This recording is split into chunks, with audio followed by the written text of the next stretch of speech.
우리 함께 기도하며 주님 앞에 예배하겠습니다. 아버지 하나님, 주님의 그 선하심을 똑바로 보기 원합니다. 저희들에게 정직한 마음을 허락해 주시고 사모하는 마음, 겸손히 엎드려 예배하는 자에게 그 영광을 알게 하여 주시옵소서.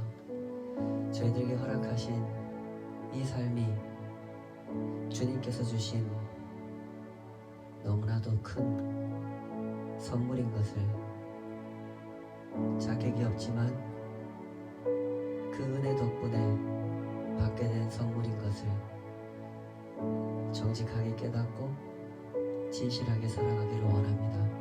이 삶을 통해 주님께 영광이 되고 주님께 쓰임받고 저희들에게 허락하신 그 복을, 그 기쁨을 온전히 누리기 원합니다. 우리 예배를 받아주시옵소서. 그 가운데 임재하여 주시고 가르쳐 주시옵소서. 그 사랑을, 그 은혜를, 그 삶의 영광을 가르쳐 주시옵소서. 오늘도 주님 앞에 엎드려 예배하고 배우고 함께 하기를 원합니다. 우리 예배를 받아 주시옵소서. 예수님의 이름으로 기도하옵나이다. 아멘. 똑바로 보고 싶어요? 똑바로 보고 싶어요. 주님 온전한 눈짓으로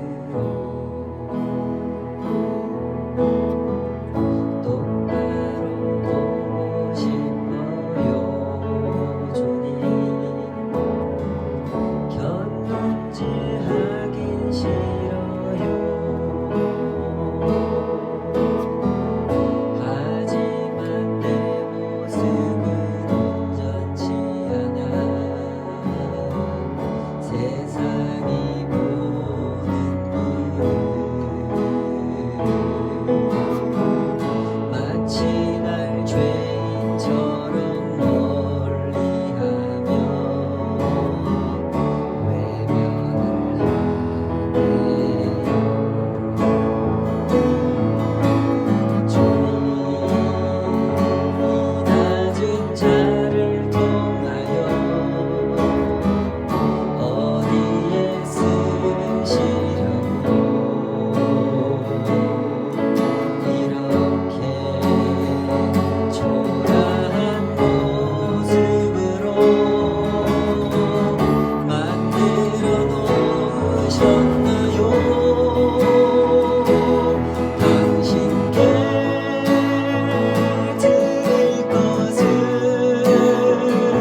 하셨나요? 당신께 드릴 것은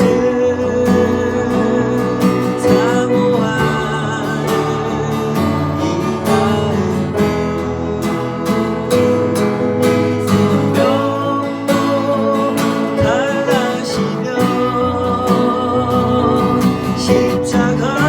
십자가에 놓겠으니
삶을 살아가는 이유가 오직 주님 안에 있음을 믿습니다. 주님께서 허락해 주신 삶이 아니면, 주님께서 가르쳐 주신 그 삶의 이유와 목적이 아니면, 우리가 이 험한 세상 속에서 어떻게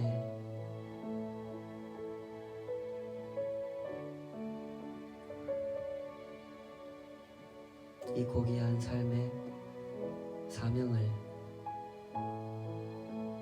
깨달을 수가 있고 한 발자국이라도 내디딜 수가 있겠습니까? 자꾸만 초점이 흐려지고 시선이 분산되는 우리의 믿음은 그렇게 연약한 것이지만 때문에 더더욱 주님을 부르고 주님의 그 은혜 앞에 엎드리기를 원합니다.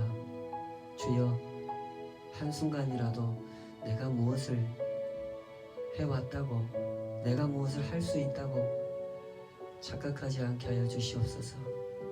주님께서 주신 생명, 주님께서 가르쳐 주시는 대로, 주님께서 공급해 주시는 힘을 따라 한 발자국 한 발자국 내딛게 하여 주시옵소서. 오직 그 은혜의 은혜됨을 더 분명하게 아는 것, 그것이 우리 삶의 목적이고 방향이고 이유가 되게 하여 주시옵소서. 오늘도 온전히 주님 예배하면서 그 이유를 꼭 붙들기 원하오니 주여 우리의 기도를 들어 주시옵소서. 우리 합심해서 같이 한번 기도하십시다. 아버지 하나님, 우리 마음, 우리 중심을 아시는 주여, 우리 안에 은혜를 아는 지식이 너무나 빈약한 것을, 하나님을 아는 지식이 너무나 어긋날 때가 많은 것을, 신앙의 길을 간다고 하지만 시선이 분산되고 초점이 흐려지며 또다시 내가 했던 것, 내가 할 수 있다고, 내가 할 것이라고 착각하는 이 마음을 주여 만져주시옵소서. 주여 가르쳐 주시옵소서. 겸손하게 엎드리게 하여 주시옵소서. 오직 그 은혜가 아니고서는 이 자리에 설 수도 없고 살아갈 수도 없고 살았다 할 이유도 없는 인생, 죄가 죄인 줄도 모르고 은혜가 은혜인 줄도 모르고 하나님의 하나님이신 줄도 모르고 내가 나인 줄도 모르며 살았던 인생, 그 죄를 또 반복할 수밖에 없는 주님, 우리는 그런 인생입니다.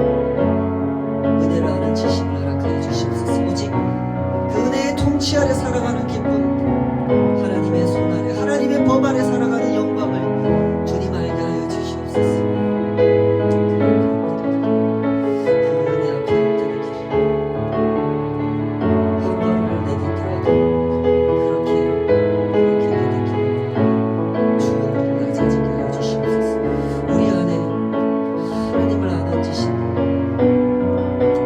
예수님께서 하신 놀라운 복음의 역사가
너를 지명하여 불렀나니 너는 내 것이라 내 것이라 너의 하나님이라 내가 너를 보배롭고 존귀하게 여기노라 너를 사랑하는 내 여호와라 나의 안에 거하라 나는 내 하나님이니 모든 환난 가운데 너를 지키는 자라 두려워하지 말라 내가 널 도와주리니 놀라지 말라 내 손 잡아주리라 나의 안에 거하라 나의 안에 거하라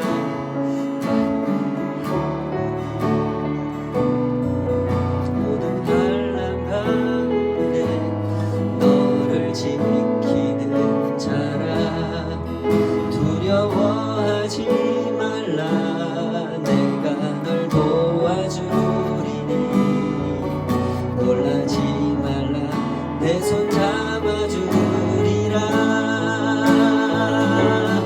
내가 너를 지명하여 불렀나니 너는 내 것이라 내 것이라 너의 하나님이라 내가 너를 보배롭고 존귀하게 여기노라 너를 사랑하는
주를 찬양할지라.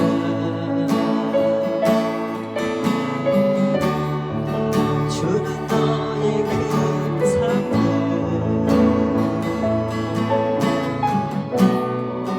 큰 도움이시라.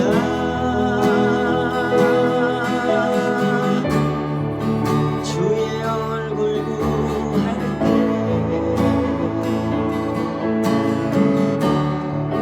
주의 영을 부으사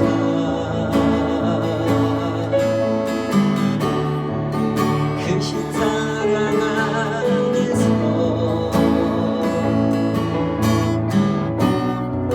주를 보게 하소서. 내 영혼이 확정되고 확정되어 싸우니 믿음의 눈 들어 주를 바라봅니다. 내 영혼이 확정되고 확정되어 싸우니 믿음의 눈 들어 주를 바라봅니다. 내 영혼이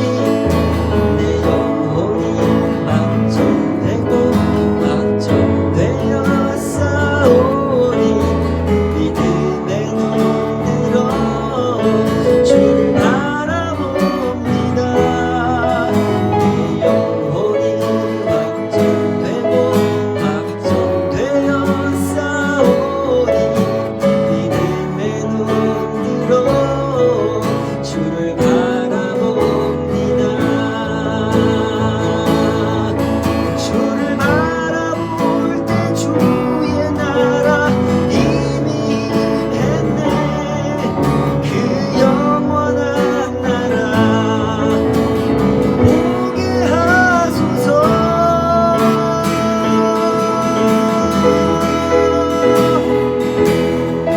내 영혼이 확정되고 확정되어 싸우니 믿음의 눈 들어 주를 바라봅니다. 내 영혼이 확정되고 확정되어 싸우니 믿음의 눈 들어 주를 바라봅니다.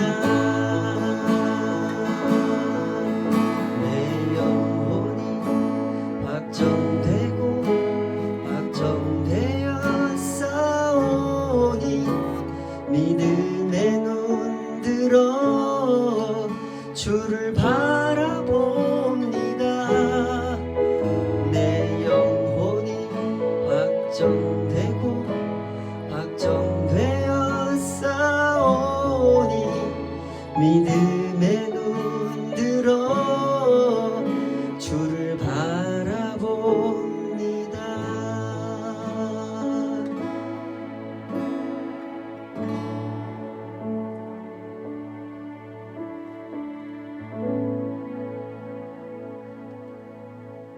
아멘. 우리 이 시간에 다 같이 주님 앞에 드린 예물 위해서 기도하겠습니다. 아버지 하나님, 주님의 은혜를 그 선하심을 찬양합니다. 저희들의 삶 가운데 허락하신 이 생명의 기회가 주님의 손에 붙잡힌 바 되어 주님께서 보시는 것을 보고 주님께서 행하고자 하시는 일, 이미 행하고 계시는 그 일 속에 저희들의 작은 삶이 함께 참여하고 따라갈 수 있음을 감사합니다. 한 주간도 주님의 그 돌보심 안에서 저희들은 세상을 보고 또 저희들의 삶을 보고 저희들이 감당해야 할 일들을 고민하고 생각하고 실천해 보면서 그렇게 주님을 따르려고 한 걸음 한 걸음 걸어왔습니다. 부족함이 많지만 여전히 너무나 연약하지만 주님께서 인도해 주셔서 그 넓으신 품 안에서 조금이라도 걸어갈 수 있었음을 감사합니다. 저희들의 살아가는 한순간 한순간이 그렇게 주님 손에 붙잡힌 바 되기를 원합니다. 그 소원 가지고 주님 앞에 구별하여 드린 이 모든 것을 주님 기쁘게 받아 주시옵소서. 주님의 선하신 손이 저희들의 삶 가운데 베풀어 주신 은혜가 하나님의 그 사랑을 배우는 과정이 되고 하나님의 그 뜻을 함께 경험하는 그런 과정이 되기를 소원합니다. 주님 앞에 구별하여 드릴 때마다 그렇게 주님의 세계를, 주님의 일하심을 함께 경험해 갈 수 있도록 주님 저희들을 인도하여 주시옵소서. 결코 돈의 종으로 사는 인생이 되지 않게 하여 주시고 온전히 하나님을 섬기는 주님의 자녀로 살아갈 수 있도록 이 모든 것, 이 모든 행위와 그 기도 하나님께서 꼭 기억하여 주시고 저희들을 인도하여 주시옵소서. 이 모든 일 위에 넓으신 은혜로 깊으신 사랑으로 늘 함께 해주심을 감사드리며 예수님의 이름으로 기도하옵나이다. 아멘. 오늘 주신 하나님 말씀은 누가복음 5장 1절에서 11절까지 말씀입니다. 누가복음 5장 1절에서 11절 다 찾으신 줄 알고 한 목소리로 같이 읽겠습니다. 시작. 무리가 몰려와서 하나님의 말씀을 들을새 예수는 게네사렛 호숫가에 서서 호숫가에 배 두 척이 있는 것을 보시고 어부들은 배에서 나와서 그물을 씻는지라. 예수께서 한 배에 오르시니 그 배는 시몬의 배라. 육지에서 조금 떼기를 청하시고 앉으사 배에서 무리를 가르치시더니 말씀을 마치시고 시몬에게 이르시되 깊은 데로 가서 그물을 내려 고기를 잡으라. 시몬이 대답하여 이르되 선생님, 우리들이 밤이 새도록 수고하였으되 잡은 것이 없지만은 말씀에 의지하여 내가 그물을 내리리이다 하고 그렇게 하니 고기를 잡은 것이 심히 많아 그물이 찢어지는지라. 이에 다른 배에 있는 동무들에게 손짓하여 와서 도와달라 하니 그들이 와서 두 배의 채움에 잠기게 되었더라. 시몬 베드로가 이를 보고 예수의 무릎 앞에 엎드려 이르되 주여 나를 떠나소서 나는 죄인이로소이다 하니 이는 자기 및 자기와 함께 있는 모든 사람이 고기 잡힌 것으로 말미암아 놀라고 세베대의 아들로서 시몬의 동업자인 야고보와 요한도 놀랐음이라. 예수께서 시몬에게 이르시되 무서워하지 말라. 이제 후로는 내가 사람을 취하리라 하시니 그들이 배들을 육지에 대고 모든 것을 버려두고 예수를 따르니라. 아멘. 오늘 주신 말씀으로 주여 나를 떠나소서 이런 제목으로 하나님 말씀 증거하겠습니다. 벌써 20여 년 전의 일입니다. 제가 신학대학교에 입학하기 위해서 입학 원서를 제출하고 정해진 기간이 돼서 면접 시험을 보러 갔습니다. 그때 면접하시던 그 교수님으로부터 이런 질문을 받았습니다. 형제님은 구원을 받으셨습니까? 제가 대답했죠. 예, 저는 구원 받았습니다. 형제님이 구원받았다는 사실을 어떻게 알 수 있습니까? 이렇게 물으셔서 또 대답했습니다. 예, 저는 요한복음 1장 12절 말씀을 믿습니다.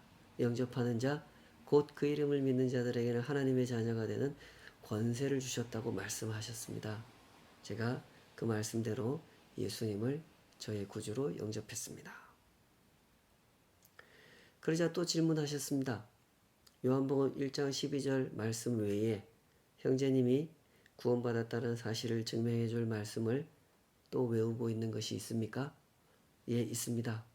요한복음 5장 24절도 있고 요한일서 5장 12절도 있습니다. 내가 진실로 진실로 너희에게 이르노니 내 말을 듣고 또 나 보내신 이를 믿는 자는 영생을 얻었고 심판에 이르지 아니하나니 사망에서 생명으로 옮겼느니라. 아들이 있는 자에게는 생명이 있고 하나님의 아들이 없는 자에게는 생명이 없느니라. 그렇게 말씀하셨습니다. 이렇게 대답을 준비해 간 대로 잘 한 다음에 저는 그 면접 시험을 합격했습니다. 신학대학교에 입학했고 하나님에 대해서 더 많은 지식, 더 깊은 지식을 접해보게 되었습니다. 여기서 한번 질문을 해보겠습니다. 그러면 저는 구원을 받았을까요? 신학대학교에 시험을 보러 가서 신학대학교 교수님한테 구원 받았냐고 질문을 받았고 대답을 잘 했고 면접 시험에 통과했습니다. 저는 구원을 받은 사람일까요? 저는 정말로 하나님을 향해 회심한 사람일까요? 물론 저도 그때는 그렇게 생각했습니다. 나는 구원 받았고 회심했다고 생각했죠. 그러나 그 이후에 신학 공부를 계속하고 이런저런 삶의 곡절 속에서 살아가는 동안 제 안에서 계속해서 이런 질문이 생겼습니다. 내가 진짜로 구원받은 것일까? 내가 정말로 하나님께 회심한 것일까? 내가 예전에 예수님 영접한다고 기도하고 하나님 앞에 회개하고 이거 그때 그 순간에 잠깐 막 감정이 막 어떻게 돼가지고 그냥 그랬던 것이 아닌가. 이런 고민을 자꾸 하게 됐습니다. 살아가는 동안에 여러 사람을 만나게 되고 교제할 기회가 있고 그분들과 교제하는 그때 그런 고민을 얘기한 적이 있었습니다. 근데 얘기를 나누다 보니까 그런 고민을 저만 하는 건 아니더라고요. 참 많은 사람들이 제가 하는 고민과 비슷한 고민을 하면서 산다는 것을 알게 됐습니다. 그러면서 그 질문, 내가 정말로 구원받은 것일까? 내가 정말로 하나님께로 회심한 사람일까? 하는 그 질문은 쓸데없는 질문이거나 또는 믿는 사람이라면 해서는 안 되는 질문이 아니라는 것을 알게 됐습니다. 이런 고민, 이런 질문은 사실상 관계를 생각하는 사람이라면 당연히 하게 돼 있는 생각이라는 사실을 알게 된 거죠. 관계를 생각한다, 이 말을 아시죠? 관계를 생각한다라고 하는 것은 내가 그를 어떻게 생각하는지에 대해서만 생각하는 것이 아니라 그가 나를 어떻게 생각하는지에 대해서도 생각한다는 뜻입니다. 제가 너무 어렵게 표현한 것 같은데요. 두 사람이 연애를 한다고 해봅시다. 젊은 청년과 아가씨가 연애를 합니다. 그럼 이 두 사람이 서로 무슨 생각합니까?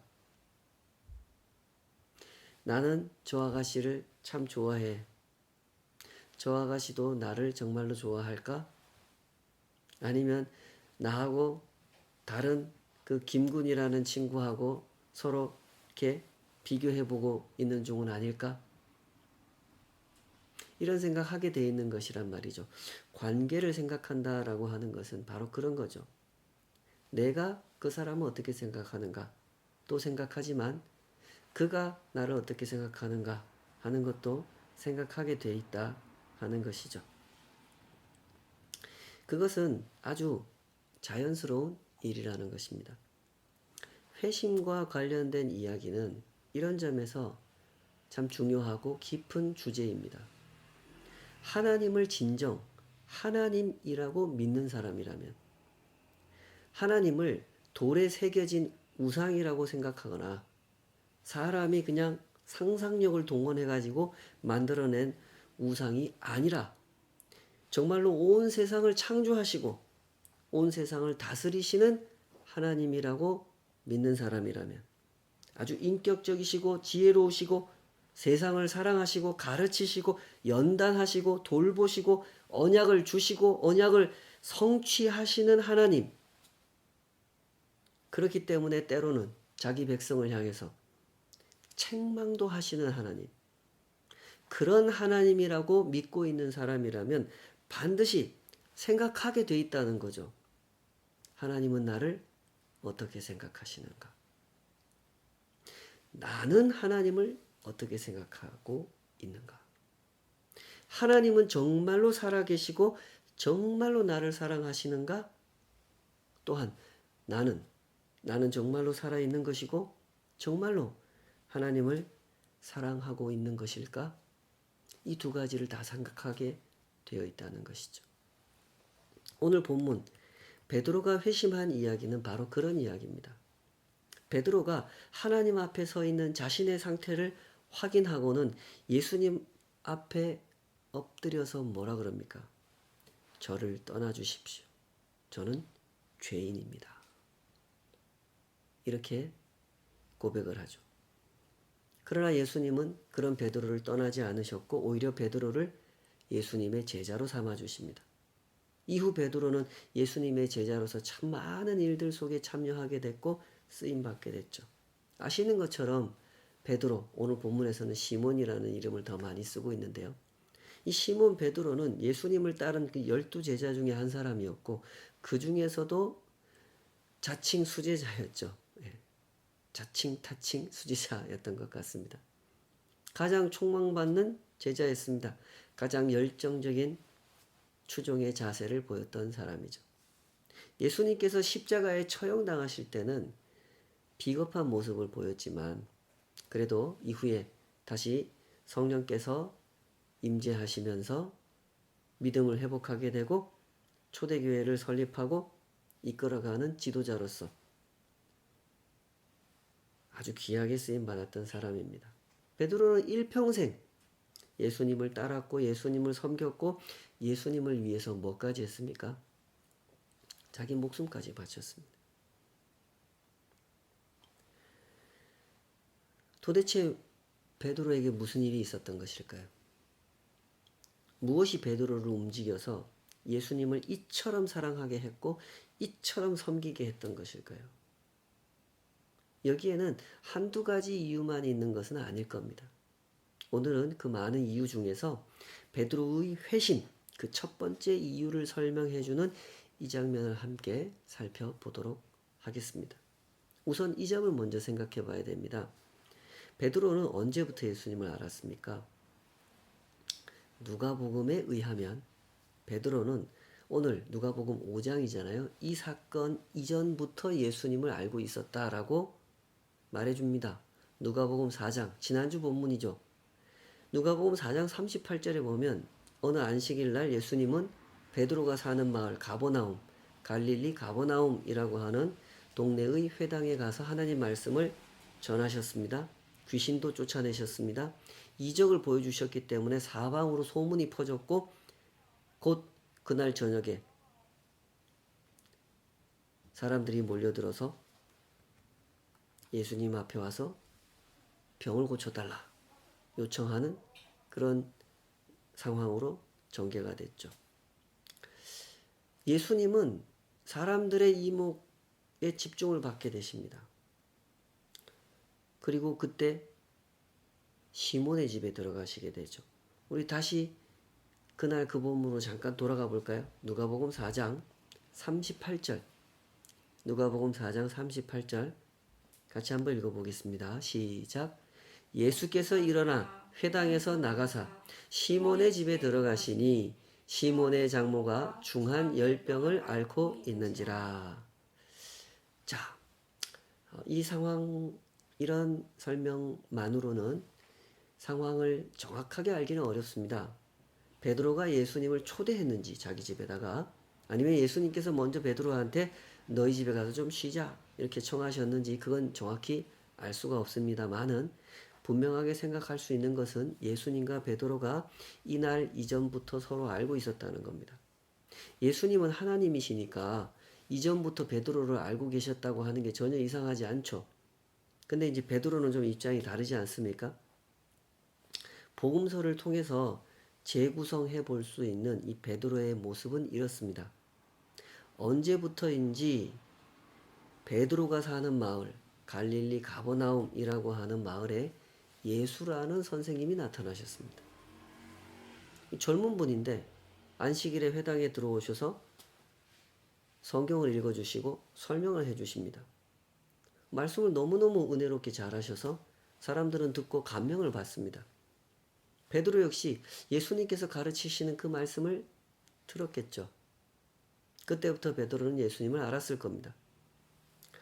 또 어느 안식일에는 예수님께서 그 회당 안에 들어와 있는 사람 중에 귀신 들린 사람이 한 명 있었는데 그 귀신을 쫓아내 주시는 걸 봤습니다. 베드로도 그 장면을 봤겠죠. 말씀 한마디로 예수님이 명령했는데 귀신이 도망가 버렸어요. 뭘 막 두드리고 뭐 그렇게 한 게 아니에요.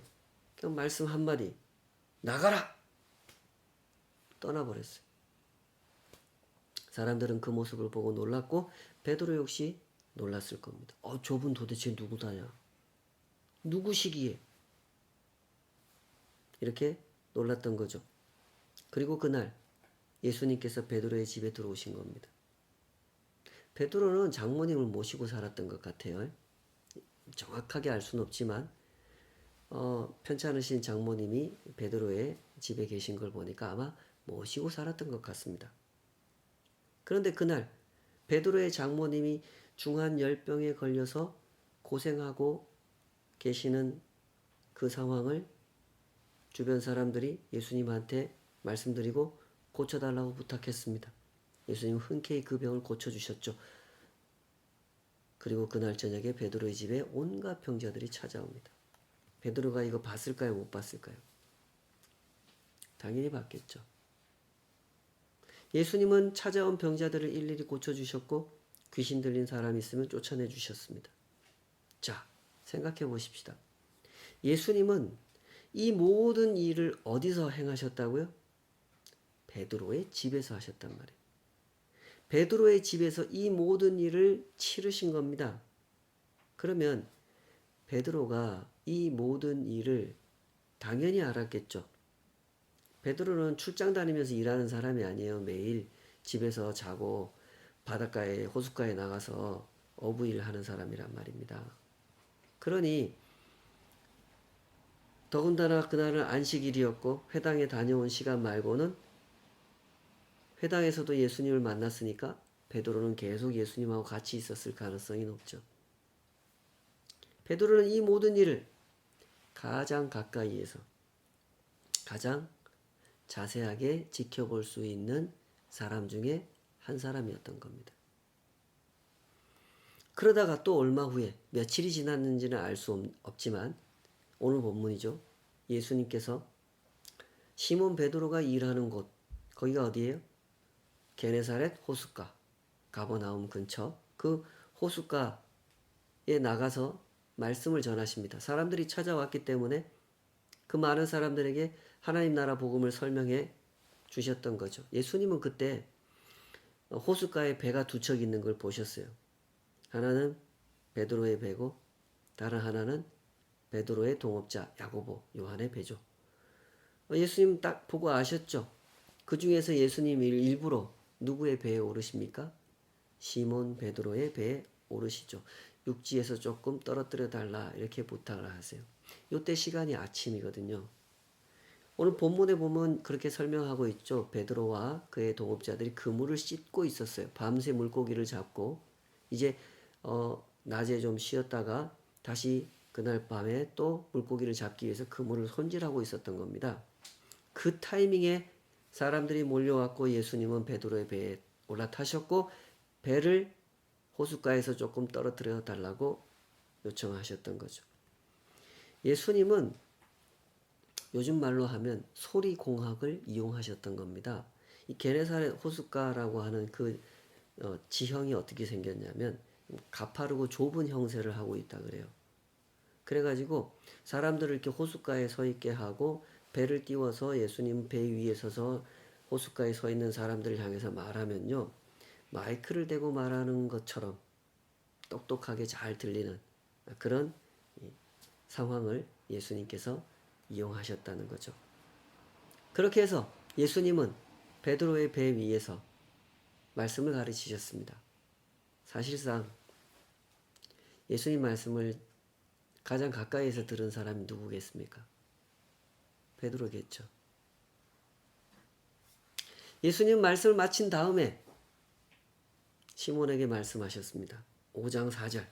5장 4절 중요한 메시지인데요. 읽어볼까요? 시작. 말씀을 마치시고 시몬에게 이르시되 깊은 데로 가서 그물을 내려 고기를 잡으라. 아까 말씀드렸다시피 지금 이 시간은 시몬 베드로에게 어떤 시간입니까? 아주 피곤한 시간입니다. 어부들은 물고기를 잡기 쉬운 때, 물고기가 움직이는 때, 이걸 파악하고 일을 하는 사람들이에요. 물고기는 이 동네에서 밤에 움직이거든요. 그러니까 물고기 잡기 좋은 시간은 밤이에요. 해가 떨어지면 그때부터 일을 시작해요. 밤새 일하다가 이제 아침이 되면 그물을 정리하고 낮에는 좀 쉬었다가 그리고 밤에 또 나와서 물고기를 잡는 그런 스케줄을 따라서 일하는 사람들이거든요. 근데 그날 아침에 예수님께서 시몬의 배에 오르시더니 쭉 사람들한테 설교하시더니 아이고 이제 좀 설교 끝났나 보다. 집에 가서 좀 쉬어야지. 베드로가 속으로 아마 그렇게 생각하고 있었겠죠. 근데 그때 예수님께서 깊은 데로 가서 그물을 내려 고기를 잡아라 이러신단 말이에요. 당연히 시몬의 마음이 불편했을 겁니다. 본문에 그런 뉘앙스가 그대로 드러나죠. 밤새 일을 했고 그날따라 물고기는 한 마리도 잡지 못한 상태. 이제 좀 쉬었다가 다시 밤에 나와서 일해야 되는데 예수님이 어부들 하는 일에 대해서 얼마나 아시겠어요? 저분이 뭘 아신다고? 한 번도 물고기 잡아본 적이 없을 텐데 저런 분이 갑자기 물고기도 잡히지도 않는 이 시간에 깊은 데로 가서 그물을 내려 물고기를 잡으라고 말씀을 하시는 거예요. 당연히 시몬의 마음이 불편할 수밖에 없죠. 그러나 시몬은 시키는 대로 하기로 결심합니다. 하고 싶지 않지만 전혀 어떤 기대가 되는 것도 아니지만 예수님이 하라고 하시니까 아유 그래요 알았어요 한번 해볼게요. 이런 마음으로 그물을 내린 거예요. 그런데 이때 엄청난 양의 물고기를 잡게 되죠. 너무 많아서 그물이 찢어질 정도가 됩니다. 결국 동료를 불러다가 두 배에 나누어 담고도 배가 잠길 정도, 그 정도가 되었다는 거죠. 그렇게 일 처리를 마치고 시몬 베드로가 갑자기 어떤 행동을 합니까? 5장 8절. 5장 8절 읽어봅시다. 시작. 시몬 베드로가 이를 보고 예수의 무릎 아래 엎드려 이르되 주여 나를 떠나소서 나는 죄인으로소이다. 이래요. 예수님과 맺는 관계라고 하는 것은 이런 겁니다. 예수님을 보는 눈이 점점 더 깊어지고 점점 더 진실해지는 거죠. 시몬 베드로의 경험에서도 바로 그런 점을 볼 수가 있는 겁니다. 시몬 베드로는 이전에도 예수님 알았단 말입니다. 회당에서 말씀을 가르치신 예수님 알았고 자기 집에 오셔서 열병에 걸린 장모님 고쳐주신 예수님 알았어요. 그날 찾아온 병자들 다 고쳐주시고 귀신 쫓아내주시는 예수님에 대해서도 알았어요. 그러나 시몬 베드로는 그때까지 예수님을 어떤 분이라고 생각하고 있었습니까?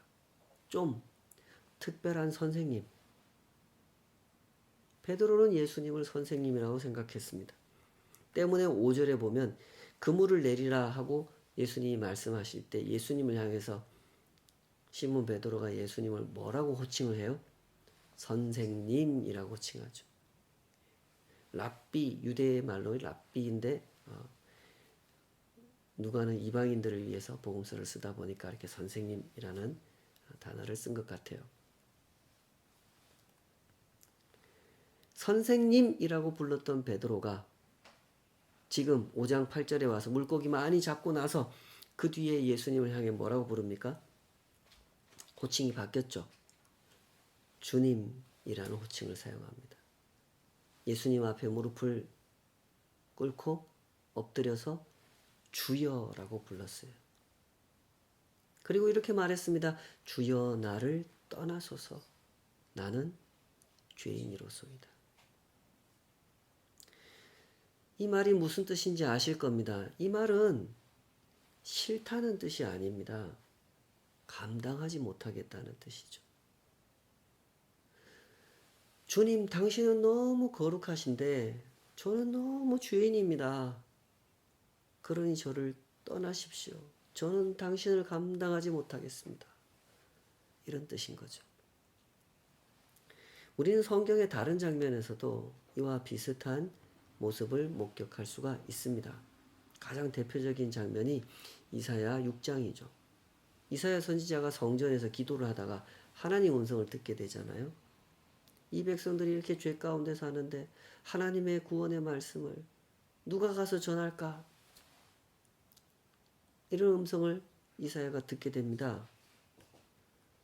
그때 이사야가 탄식을 쏟아내게 되죠. 하나님의 음성을 들었다고. 뭐라고 탄식합니까? 화로다 나여 망하게 되었도다. 나는 입술이 부정한 사람이요 나는 입술이 부정한 백성 중에 거주하면서 만군의 여호와이신 왕을 배웠음이로다. 나 같은 죄인이 하나님의 음성을 들어버렸다. 나는 죽게 생겼구나. 이렇게 반응을 하죠. 성도 여러분, 이런 장면을 잘 헤아려 보시기 바랍니다. 사람이 하나님을 만난다라고 하는 것은 이런 일입니다. 나 같은 사람이 감히 감당할 수 없는 그 경외심 때문에 그 앞에 무릎을 꿇게 되는 일이죠. 시몬 베드로는 이날 그런 경험을 하게 된 것입니다. 이제까지 많은 기회가 있었으나 제대로 알아보지 못했던 예수님을 베드로는 이날 제대로 알아보기 시작한 겁니다. 그냥 조금 특별한 선생님이 아니라 주님이라는 사실을 알아보게 된 거죠. 부디 여러분의 영혼을 향해서 질문해 보시기 바랍니다. 여러분의 마음속에 예수님은 어떤 분이십니까? 선생님이십니까? 주님이십니까? 누가복음이 거듭해서 강조하여 가르쳐주는 주제, 그것을 놓치지 마시기 바랍니다. 누가는 거듭해서 예수님의 권위라는 걸 강조합니다. 하나님의 아들이시기 때문에 가지고 계시는 권위, 이 세상의 주인이고 이 사람들을 사랑하시는 주인으로서 가지고 계시는 권위, 죄와 사망으로부터 당신의 사람들을 구원하신 그 권위를 누가복음 내내 강조하고 있는 겁니다. 누가가 강조하는 메시지는 이런 것입니다. 권위 있는 예수님을 만나라는 거죠. 오늘날 사람들은 대체로 예수님을 만나되 친밀하신 예수님, 친절하신 예수님, 인자하신 예수님으로 만나고 싶어 하는 것 같습니다. 그것은 틀린 것도 아니고 나쁜 것도 아닐 겁니다. 그러나 한 가지 잊지 말아야 될 사실이 있죠. 친밀하신 예수님, 인자하신 예수님이라는 말은 쉬운 예수님이라는 뜻은 아니라는 것. 그거 잊지 말아야 됩니다. 정말로 균형 잡힌 신앙을 갖고 싶다면 권위 있는 예수님, 주님이신 예수님을 만나려고 해야 한다는 사실, 그 사실을 꼭 생각해야 된다는 것이죠. 이 예수님을 주목해 보시기 바랍니다. 예수님은 시몬을 찾아오시되 몇 번이나 찾아오셨을까요? 안식일 그 회당에서, 집에서 장모님의 열병을 고쳐주시면서, 찾아온 사람들의 병을 고쳐주시면서, 그날 아침 말씀을 전하시면서, 사실 예수님은 거듭 베드로를 찾아오셨습니다. 누구만 몰랐습니까? 베드로만 몰랐죠. 그 전부 다 나를 찾아오신 발걸음이라는 거 베드로만 몰랐던 것입니다. 그러다가 지금 알게 된 거죠. 어부일로 잔뼈가 굵은 나도 한번 해보지 못했던 이렇게 많은 물고기를 잡는 일, 그것을 예수님이 말씀 한마디로 이루어내시는 것을 보고 그 순간에 깨닫게 됐던 거죠. 예수님은 그렇게 거듭 시몬 베드로를 찾아오셨던 겁니다. 진실을 볼 수 있을 때까지, 깨달을 때까지 찾아오시고 또 찾아오셨던 거죠. 부디 이 예수님을 만나시기 바랍니다. 권위 있는 예수님. 예수님의 권위는요, 휘두르는 권위가 아닙니다. 사랑해 주시고 찾아와 주시고 깨닫게 해주시는 권위란 말입니다. 죄가 무엇인지 깨닫게 해주시고 내가 죄인이라는 사실을 깨닫게 해주시는 권위인 것입니다. 그리하여 비로소 진실한 마음으로 고백하게 하시는 권위인 거죠. 주여 나를 떠나소서 나는 죄인이로소이다. 그런 고백을 드릴 수 있도록 인도해 주시는 권위. 예수님은 그런 권위를 가지신 분입니다. 그런데 보십시오. 시몬의 그 말을 들으신 예수님께서 뭐라 그러십니까? 주여 나를 떠나소서 나는 죄인이로소이다. 그랬는데 예수님은 뭐라고 하십니까? 5장 10절 예수께서 시몬에게 이르시되 무서워하지 말라. 이제 후로는 네가 사람을 취하리라. 시몬 베드로는 그렇게 예수님의 제자가 됐습니다. 물고기를 잡는 어부에서 사람을 잡는 어부, 사람을 건져내는 어부가 된 거죠. 예수님은 이렇게 베드로를 택하여 세우셨습니다. 베드로의 뭘 보고 세우셨을까요? 다른 게 아닙니다. 이 고백이죠. 주여 나를 떠나소서 나는 죄인입니다. 참 역설적이죠. 저는 당신께 쓸모없는 사람입니다. 저는 당신과 너무너무 어울리지 않는 사람입니다. 라고 고백하는 그 사람을 예수님은 택하여 세우셨습니다. 그러니까 너는 쓰임받을 수 있겠다 하고 세우신 거죠. 누가는 이렇게 시몬 베드로의 회심 이야기를 들려줍니다. 예수님을 만나되 진실하게 만난다고 하는 것. 그런 만남의 가치와 기쁨을 일깨워주는 거죠. 많은 사람들이 예수님을 만났다고 하지만 사실은 예수님을 만난다는 것이 무엇인지도 모른 채 만났다고 하는 경우가 적지 않은 것 같습니다. 예수님을 예수님으로 만난다는 것, 그것은 예수님의 권위를 보았다는 뜻입니다. 그 권위 아래 내가 엎드려 있음을 보았다는 뜻이죠. 부디 예수님을 이렇게 만나시기 바랍니다. 진실한 마음으로 무릎을 꿇고 엎드려서 만나시기를 축복합니다. 나 같은 죄인을 사랑해 주신 하나님 찾아와 주시고 또 찾아와 주시고 깨달을 때까지 일깨워 주신 하나님의 아들, 그 영화로우신 권위의 예수님을 만나시기를 축복합니다. 기도하십시다. 아버지 하나님, 예수님을 보내주신 것을 감사합니다. 예수님을 보내주시되 참된 권위가 무엇인지, 그 권위로 하시는 일이 무엇인지, 그 권위 아래 우리가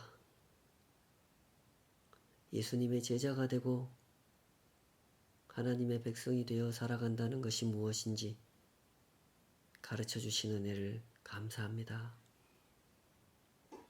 우리가 예수님을 만나되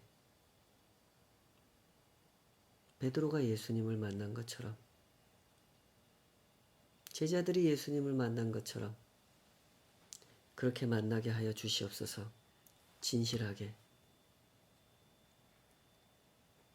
그 경외심을 가지고 그 권위 아래 엎드려 고백하게 하여 주시옵소서. 그리하여 주님을 따라가는 저희들의 삶이 진정 그 권위의 다스리심을 맛보는 삶이 되게 하여 주시옵소서. 그 권위 아래 빚어지고 깎여지고 새로워지는, 은혜가 은혜인 것을 알아가는 그런 신앙의 길을 걸어갈 수 있도록 저희들을 붙잡아 주시옵소서. 우리 마음에 그 고백이 있었는지, 그 고백이 여전한지 돌아볼 수 있게 하여 주시옵소서. 주여, 나를 떠나소서. 나는 죄인이로소이다. 이 고백을 점검해 보면서 주님을 따를 수 있도록 그렇게 사람을 건져 올리는, 사람 낚는 어부 되어 살아갈 수 있도록 주님 우리를 인도하여 주시옵소서. 이제는 우리 주 예수 그리스도의 은혜와 아버지 하나님의 크고 높으신 사랑하심과 성령 하나님의 내주하시고 동행하시며 우리에게 또 가르쳐 주시고 또 찾아와 주시고 또 깨닫게 하여 주시는 그 선하신 역사가 주님 앞에 고백하는 백성들, 주여, 나를 떠나소서. 나는 죄인이로소이다. 그렇게 고백하는 백성들, 그러나 주님의 부르심을 받은 백성들, 이제 후로는 네가 사람을 낚는, 사람을 건져 올리는 어부의 삶을 살게 될 것이다. 이 부르심을 받은 주의 백성들, 그 부르심 앞에 기쁘게 따라가기를 소원하는 모든 주의 사람들 위에 이제로부터 영원까지 함께 하여 주시기를 간절히 축원하옵나이다. 아멘. 아멘.